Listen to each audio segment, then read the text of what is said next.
What up, YouTube? Two Movies here. Now it's a bit late, but better late than never, right? Here is my throwback segment where I talk about the films that turned 10 and 20 this week. All right, the films that literally turned 10 this week. One of which is MacGruber, which is the film based on the SNL sketch with Will Forte, and there are talks about doing a MacGruber TV show. Now, MacGruber was like a bit of a parody of MacGyver, which is pretty cool in its own right. And MacGruber, of course, starred Will Forte, who was terrific in this. You had a few other folks, like you had Kristen Wiig, Ryan Felipe, Maya Rudolph was in this, Val Kilmer.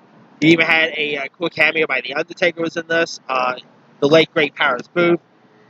MacGruber was much better than Hey Attention to Me. I mean, it's always pretty cool to see like SNL sketches get turned into films, whether it's not all of them work out great, but whether you talk about Coneheads or Blue Brothers or anything, MacGruber is definitely one of them. Down the line, I should do my 10 favorite movies based on SNL sketches, because there's some pretty good ones. But if you guys haven't really seen MacGruber, go check that one out. Another film that turned 10 is the Jesse Eisenberg film Holy Rollers. Now, here's what this one is about. Jesse Eisenberg portrayed this young Jewish youth who risks being authorized from his religious community when he becomes a drug mule for his best friend's older brother. You also had Jesse's sister, Haley Eisenberg, was in this. Justin Moffat. I really quite like Jesse Eisenberg. I know there's lots of people who trash on him because of his Lex Luthor portrayal and all. But I really think he's a pretty cool actor, and he was really great in Holy Rollers. It's a really underrated little gem, and if you guys have not seen Holy Rollers yet, go check that one out. Alright. Also turning another film that turns 10 is a film called Solitary Man, which is like a dark comedy that stars Michael Douglas, and that was a pretty decent one. You also had Susan Sarandon, you had Imogen Poots, Mary Louise Parker, I must say, Olivia Darby, really underrated little gem. Alright, last but not least, the film that turns 10 is the last Shrek movie, and that is Shrek Forever After, which I would admit it was a bit, it wasn't as good as the other Shrek films, and, I mean, Shrek 3 was okay. Shrek Forever After was alright too, but, I mean, obviously the best ones are Shrek and Shrek 2. But Shrek Forever After was not all that bad. This time you had, Rumpelstiltskin was in this. You had, it, of course, featured Shrek and Fiona's kids. You even had Donkey and Dragon's kids in this. While Shrek Forever After is a bit the weakest out of the Shrek movies, I still thought it was really fun. It was really charming. It was, of course, the last major Shrek film, and I know there are talks about Shrek 5 coming out down the line, so we'll see if that will really happen. But, yeah, Shrek Forever After, pretty good one. Alright. Turning 20, this film that turned 20, we got Woody Allen's film, Small Time Crooks. Now, Small Time Crooks was a pretty decent one. And Woody Allen, of course, wrote, directed, and starred in the film that follows the misadventures of this ex-con dishwasher. Sorry. Yeah, about this ex-con dishwasher and his manager's wife, and they get in their rich, quick scheme to like rob banks and all. And it also featured Tracy Ullman, Hugh Grant, Michael Rappaport, John Lovitz. I feel like Small Time Crooks is probably one of Woody Allen's most underrated films. I mean, I know it's awkward talking about Woody Allen and all, but his personal life aside, he's a pretty okay director. I mean, it's a bit like his personal life is a bit creepy and all, but he's have done some pretty decent stuff. And Small Time Crooks, it's kind of an underrated gem. So if you guys haven't really seen that one, go check it out. Alright, also turning, another film that turned 20, it's the Todd Phillips directed comedy Road Trip. Who would ever thought that the guy who directed Road Trip would go on to direct Joker? Seriously, the same guy who directed this also gave us Joker.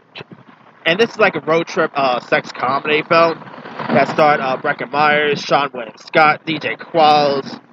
You had oh yeah, Amy Smart was in this. You had Jimmy Kimmel even lended his voice to a dog in this. Now it's about these group of students who embark on a road trip from Ithaca, New York to Austin, Texas. To save their apparent relationship when the young man ends up picking up a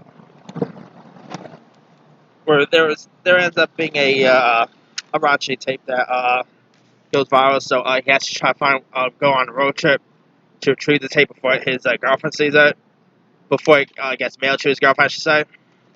And Road Trip is one of the funniest road trip movies there is. It's really raunchy. I mean, of course, Todd Phillips also gave us the Hangover, Old School. This is a really clever one, and if you guys yeah, if you guys haven't really seen a Road Trip by now, do yourself a favor, go check it out. I mean, it has some really funny scenes, and I gotta rewatch this movie again. It's kind of been a while, and also there is a funny scene with with like a diner scene with this guy with a friend with the ware and a French toast. Not going into any details, but yeah, that scene always cracks me up. But my favorite film that literally turned 20 this week. It's a film called Dinosaur. Holy cow! I can't believe Dinosaur turns 20 this week. Dinosaur. It's like a very CGI-ish film.